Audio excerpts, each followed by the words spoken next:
مجھے ایک صاحب کہنے لگے کوئی ایسا عمل بتائیں کہ میں چاہتا ہوں میری 7 نسلوں میں رزق ختم نہ ہو، جو مہنگائی اور حالات اور پریشانیاں میں دیکھ رہا ہوں، کوئی ہے عمل؟ میں کہا بالکل ہے، اور میں نے اس سے کہا کہ یہ میرے پردادا کے پردادا کا عمل ہے، ان کا یہ عمل ہے، میرے پردادا کے پردادا کا عمل، جو ہماری خاندانی یادداشتوں میں یہ لکھا ہوا ہے۔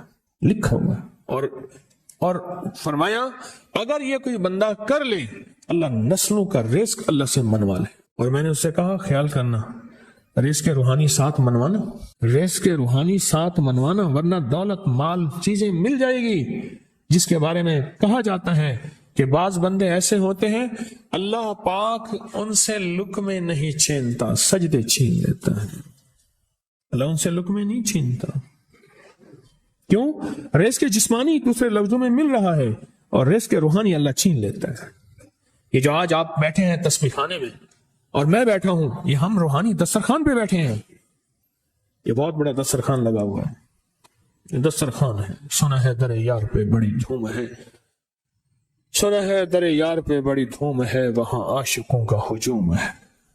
یہ روحانی دسترخوان ہے، میں بھی خود محتاج ہوں، یہ روحانی دسترخوان ہے۔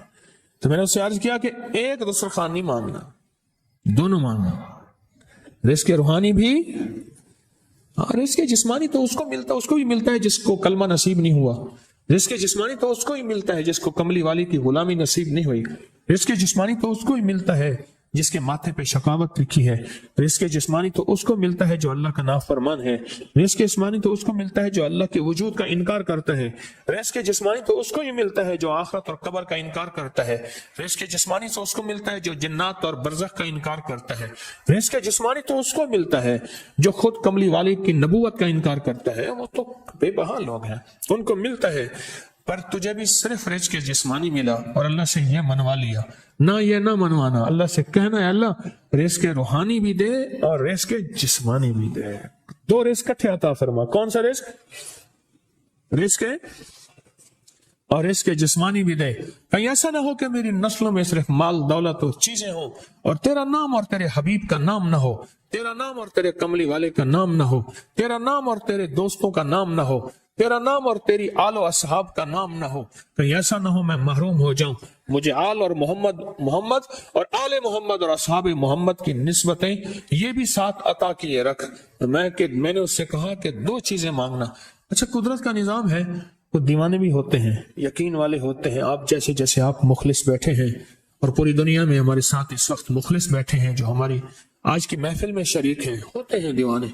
مجھ سے کہنے لگا ایک وقت ایک جگہ ہو بہت بہتر۔ میں نے اس سے کہا، میں نے کہا پھر بھی اگر ایک وقت ایک جگہ میسر نہ بھی ہو تو اگر عمل کسی وقت چوک جائے، عمل کی جگہ چوک جائے، عمل کا وقت چوک جائے، مجبوری میں نہ ہو تو بہتر ہے، پر توجہ نہ چوکے، دھیان نہ جائے، استحضار نہ جائے، یقین نہ جائے، اور سچا یقین ہو کہ میرا اللہ خود کہتا ہے یہ مانگنا بھی تو اسے نے دیا ہے نا، جب اس کریم نے مانگنا ہی خود دیا ہے تو عطا بھی خود کرے گا۔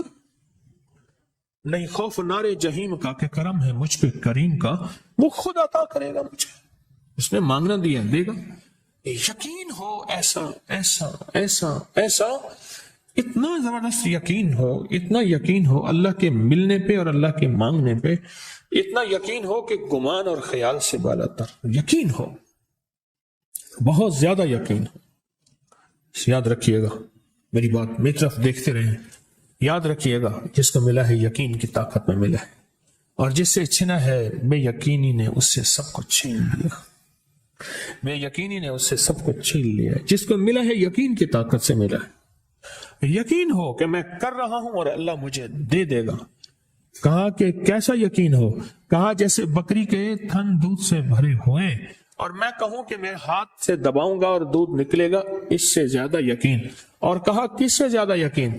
کہا کہ ایک بڑا نوٹ ہو اور بڑا نوٹ کے اندر جو ہے ایک آنے کی چیز آنی ہے، تو میں کہوں گا اس سے تو اس کی نوٹ کے اندر تو ہزاروں آنے ہیں، اور میں ایک آنے کی چیز، ایک ٹکے کی چیز لوں گا اور میرا کام بن جائے گا۔ اس سے زیادہ یقین ہو، اور اس سے کہیں زیادہ یقین ہو کہ سخت پیاس ہے اور میں پانی کو دیکھوں، اور پانی کو دیکھتے ہی مجھے یقین ہو کہ اس سخت پیاس میں میرا پیاس بجھ جائے گی، پیٹ بھر جائے گا، اس سے کہیں زیادہ یقین ہو.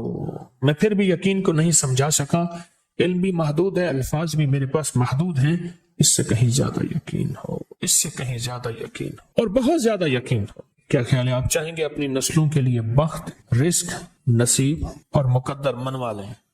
میں نے کہا روزانہ 40 منٹ بیٹھ، 40 منٹ صبح دوپہر شام، جو تیری تنہائی کا وقت ہو. یا اللہ دنیا میں ایسی جگہ کوئی کہیں ہوتی، اکیلے بیٹھے رہتے یاد تیری دل نشیں ہوتے، اکیلے بیٹھے رہتے یاد تیری دل نشیں ہوتے. اور بس صرف ایک بار سورۃ فاتحہ پڑھا اور اس کے بعد ایاک نعبد و ایاک نستعین کو دہراؤ. تو میں نے اسے عرض کیا کہ بس اس کو وجدان سے پڑھو، ایسے پڑھ کے رونگٹے کھڑے ہو جائیں، آنسو بہنے لگ جائیں، دل کے اندر کا درد اور دل کا اندر کا غم اور اللہ کے سامنے حاضری، استحضار اور یہ کیفیتیں تیری ہوں کہ بس اس کے علاوہ کوئی مجھے یاد نہ رہے. اس درد سے پڑھو 40 منٹ. 40 کے عدد کے ساتھ کائنات کے رازوں کا بڑا تعلق ہے. 40 کا جو عدد ہوتا ہے، بس 40 کے عدد کے ساتھ پڑھ اور بہت توجہ سے پڑھ اور بہت دھیان سے پڑھ، بہت توجہ سے روز پڑھ. مجھ سے کہنے لگا کتنے دن پڑھوں؟ تو میں نے اس سے کہا مجھ سے یہ دن نہ پوچھ، تیرا دل خود بولے گا کہ فیصلے ہو گئے ہیں، بس ختم. دل خود بولے گا. یہ بتائیں کہ پیٹ بھرتے ہوئے کوئی گھنٹی بجتی ہے، یہ دل خود بولتا ہے کہ پیٹ بھر گیا. پیاس میں بھی کوئی کہتا تو نہیں ہے کہ آپ کی پیاس بجھ گئی ہے، وہ دل خود بولتا ہے کہ بس اب پانی کی ضرورت نہیں ہے. نیند سے دل بھر جائے تو بس دل بس اب سو لیا، وہ اٹھے.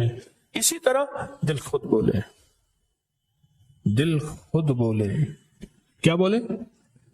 دل خود بولے. اور دل اندر بولے، دل اندر بولے کہ اللہ پاک جل شانہ نے نسلوں کے لیے رزق کی عزت، دولت، برکت کے فیصلے کر دی. بس دل بولے. کتنے دیر کر؟ اب یہ تیرے اپنے مانگنے میں ہے، اب یہ تیرے اپنے مانگنے میں ہے.